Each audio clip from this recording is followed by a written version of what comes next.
Hey guys, welcome back to the channel. And as you can see from the title, I am reviewing a movie that I watched this afternoon, and one which I have been waiting to watch with bated breath ever since this movie was announced that it will be directed by Darren Aronofsky and starring in his big comeback, Brendan Fraser. I've been a big fan of Brendan Fraser ever since I watched him way back in 1992. I think I was like 15 or about to turn 16, I guess, during the summer. Maybe it must have been during the summer. And I watched him in Encino Man, his first film. Of course, he didn't talk much in that. He would, of course, go on to act in funny movies like George of the Jungle, Dudley Do-Right, Airheads, among others. Bedazzled is another really good movie of his. But of course, he's more well known for the Mummy franchise as an action hero. And then a little towards the end of the 2000s, he went off the map. He had a lot of problems, which we're not going to discuss now. Health was another problem as well. So he was in and out of hospital for 7 years. the role, excuse me, the role stopped coming. He was acting whatever he could to make money to support his family because he had divorced his wife, had divorced him, and she had main custody of their two sons, and he had to give, I think, $50,000 per month was their settlement and stuff. So he took whatever roles he could. However, Hollywood wasn't really coming for him, and then it took a long time. Finally, he's back, and this is his best role, one of the best acting I have ever seen in a movie. He manages to elicit so much empathy, so much sympathy, and I think a lot of people have been amazed at his acting abilities in this movie, just by a look, just by the way he sounds, the way that he says things. Amazing role, amazing acting. He is fantastic. Yeah, it's his big comeback. On to bigger and better things once again, and I hope he wins the Oscar. And if he doesn't win the Oscar this year, fuck the Oscars, by the way. I don't think I don't even watch the Oscars anymore, but I will definitely try and see whether he's going to win it. I might even tune in March and see if he wins. And I definitely am banking on him to win. I'll be cheering him on when that happens. So basically, Brendan plays Charlie. Before that, let me just mention, directed by Darren Aronofsky, written by Samuel D. Hunter, based on his 2012 play of the same name. Used to have Brendan Fraser. Sadie Singh plays his estranged daughter. Hung Chau plays his nurse, best friend, and only friend, and caregiver. Ty Simpkins plays this religious guy who comes to his apartment, and Samantha Morton, who plays Mary, who is Charlie's ex-wife. So basically, Charlie plays this extremely obese, and as a guy who's struggled with his weight, big fat guy like me, there's a lot of things that really hit. Anyway, Charlie is this extremely obese English professor. He's a recluse. He teaches online. Well, he used to teach at the university, but he managed to make it that he can teach his class from online, from his laptop. All the students, he can see the students, they can't see him because he says the camera doesn't work. Of course, he's just switching it off. He doesn't go out. He buys food, orders food in, doesn't let the delivery people see him. His friend Liz, who's also his nurse, also gets him his groceries and buys food for him. And he is depressed because, well, Charlie initially had married Mary, and they had a daughter, but he was a closeted homosexual man. And even though he had a wife and daughter, he later developed feelings for one of his students who, once he completed the course, graduation, they became lovers. Alan, who is actually Liz is the adoptive sister of Alan. And then because of that, Charlie and Mary got divorced.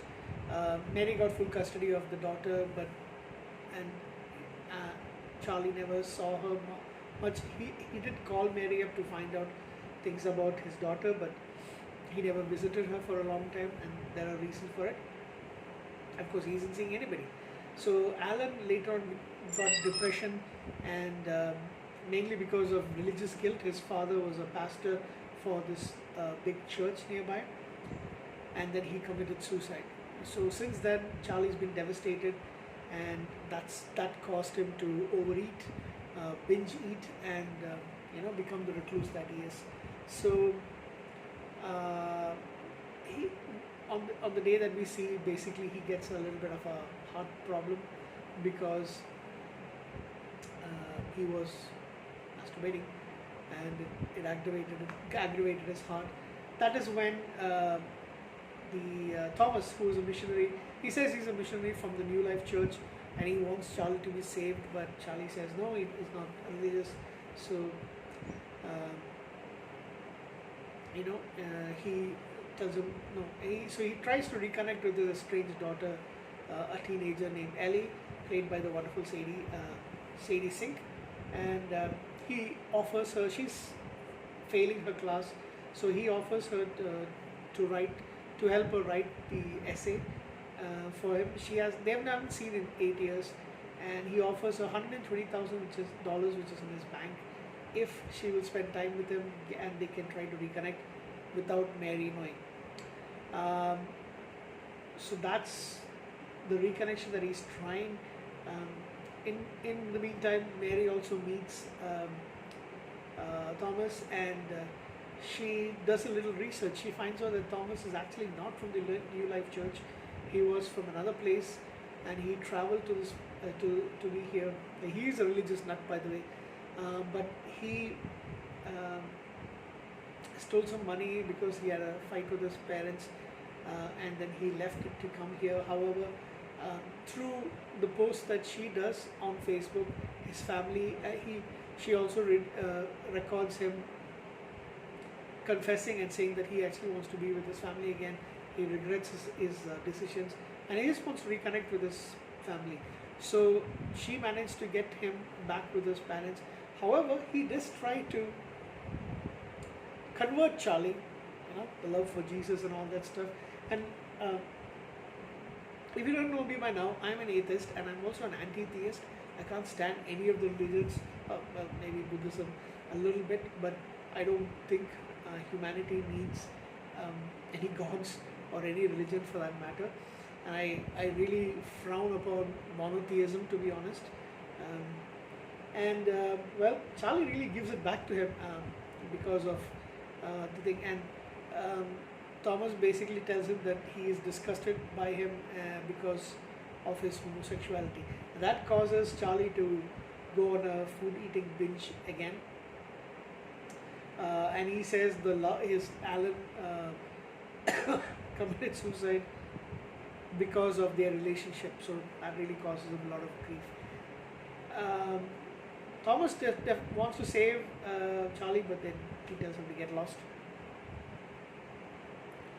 And finally, his health declines.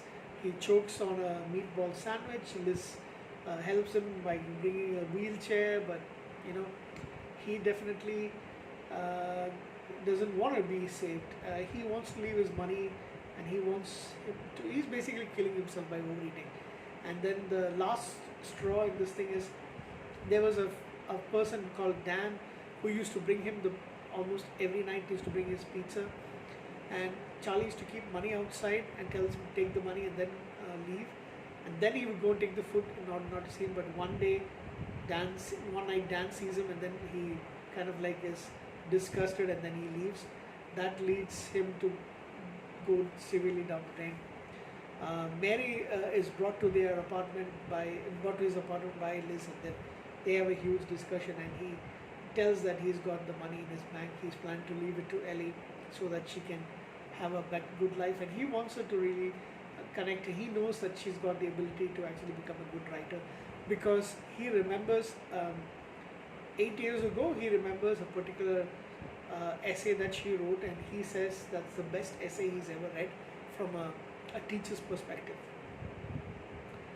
Amazing movie. And then finally he does have a fight with Ellie, who leaves. Mary also leaves, and then finally, when it is, it's kind of like time for him to, he is really crashing. Um, he is uh, taken out of the class for his because of a profanity-filled email that he wrote to his students. In the last class, he shows them who he is, tells them none of these things matter. Write, be honest to yourself, and write whatsoever inside. And then he throws his laptop away and breaks it. Liz comes to as he is near death, and they reconcile. Ellie also visits, and she says, "Why did you give my old essay to submit to the school, to my class, instead of the one that you were supposed to write for me?" And then he tells her that was the best. That's what he says. That's the best essay he ever wrote. And initially she wants to leave crying, but he makes her read the essay.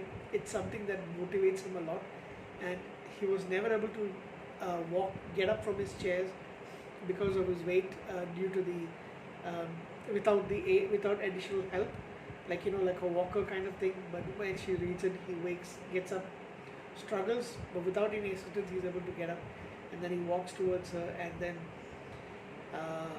he does die. We don't see him dying, but we do understand. As she finishes reading, he feels like it shows in the movie he's floating, and then he's engulfed in a bright white light. And the last shot of the movie is something from Better Times, which he remembers of Mary, and Ellie being at a beach, like a family visit, and thus ends the movie. Charlie does die in the movie, is what we are understanding, and of course that is the only thing that would have actually completed the movie. Amazing acting from, I think, Sadie Sink is amazing. I think when the guy Ty Simpkins does a really bang up job. Samantha Morton, I haven't really seen her too much, but I know she's a good actress. Hung Chow is also nominated for an Oscar for Best Supporting Actress. She's amazing in this movie. But of course, Brendan Fraser. I hope he wins it. For his acting, I give it a 10 out of 10. For the movie as such, don't get me wrong, it's a wonderful movie. I would give it a 7.5 out of 10 because of it's a very heavily dialogue driven movie. A little bit of comedy here and there. I would give it a 7.5 out of 10, maybe even an 8. I would give it an 8, I guess. But for Brendan Fraser, 10 out of 10. Amazing guy. I hope you win the Oscar, Brendan. Thank you. Good night.